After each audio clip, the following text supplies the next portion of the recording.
Эми дыйкан фермерлер 12% менен насыя алышат. Бул жеңилдетилген кредитти дыйкан Камилжан Абдуллаев да 3 жыл мурун 6% менен алган. Ал 3 гектар жер аянтына жүгөрү биде айдайт. Бул жылы да жер иштетүү аракетин азыртан баштап, насыя алуу үчүн банктарга кайрыла баштаган. Бирок пайыздын кымбаттыгы дыйкандар үчүн оорчулук жаратып, айрым чыгымдарды актабай калат деп кооптонуп турат. Ошентсе да кредиттер кечеңдебей өз учурунда элге жетсе дешет.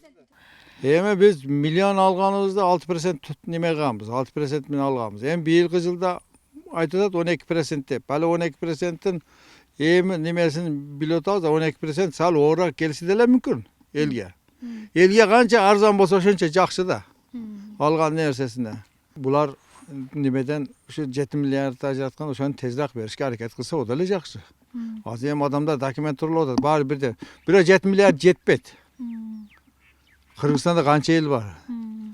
Көп адам документ турулап туруп, документ банктарга калып кеткен күндөр көп болгон. Быйыл дыйкан фермерлер үчүн 7 миллиард сом жеңилдетилген насыя 12% менен берилери маалым болду. Бул жылы кредит ала тургандардын тизмесин мурда ал электер гана толуктайт. Ал 2 жылдык мөөнөткө берилет. РСК банкы жана Айыл банк аркылуу. Насыялар 150 миң сомго чейин, күрөөсүз 500 миң сомго чейин күрөөнүн негизинде берилет. Ал эми льготный период деп коет. Биринчи пайызын гана төлөп, основной суммасын кийин 3 айга чейин льготный период берилет, а жылдагысы 6 айга чейин болчу. Ушундай айырмачылыктар бар. Күрөөдө турбайт деген справканы гана алып келсе, калган бүт документтерин биз бул жактын түндүк системасынан эле өзүбүз чыгарып алабыз. Эч кандай көйгөй болбойт деп ойлойм. Ал эми просрочкалар боюнча ал дагы эле бойдон калууда. Анткени дегенде өзү добросовестный клиенттер болбосо, алар төлөбөй коюшу мүмкүн деген бир коркунуч менен биз ал маселелерди карайбыз. Ар бирине индивидуалдуу түрдө жеке көз караш менен комитеттин чечими менен чечип берсек болот.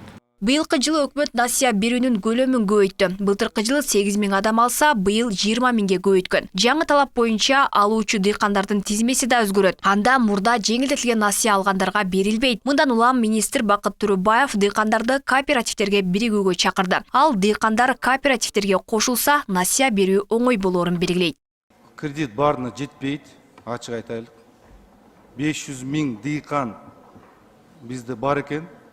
1 гектар жерди дагы ээси алдагы дыйкан экен.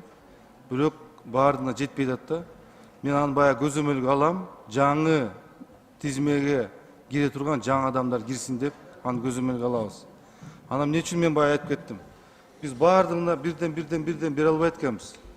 Биз азыр баягы айтып кетпедимби, кооперация кылып, ким кооператив болсо ошого жеңилдетилген кредиттер беребиз. Ошондо бир кооперативде 50 адам болсо, мына ошо кооперативге беребиз дагы 50 адам камсыз болуп калат. Былтыр айыл чарбасын каржылоо 11 долбоордун алкагында дыйкандарга 3,3 миллиард сом насыя берилген. Бирок каражаттар дыйкандардын колуна өз учурунда жетпей сынга алынган. Бул катачылыктарга кайрадан жол бербей көзөмөлгө алуу сунушу айтылды. Биздин дыйкандарга, айылда дыйкандарга кээбирлери жетпей жатат. Ошону быйыл жакшы көзөмөлгө алып бербесеңиздер, былтыркыдай болуп калбасын.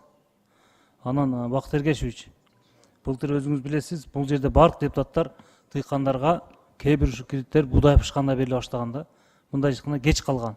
Быйыл ошону кечиктирбей, эртерээк берсек, ошондо биз мындай жетишебиз да. Дыйкандар дагы ошол кредит алып эртерээк эгин алат. Ошондуктан сөз түрдө эртерээк бериңиздер. Учурда Ош облусунда жазгы тала иштерине даярдыктар башталган. Дыйкандарды жер семирткич үрөн менен камсыздоо аракеттери көрүлүүдө. Ошондой эле айыл чарба кооперативтерин түзүү маселелери ишке ашырылууда.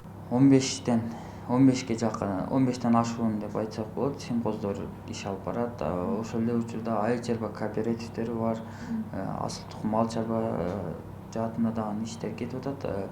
Азыркы учурда ошо айыл чарба кооперативтерини жанагы МТСтерди түзүү боюнча бир топ тапшырмалар келген. Алардын үстүндө бүгүнкү күндө иш алып барып атабыз.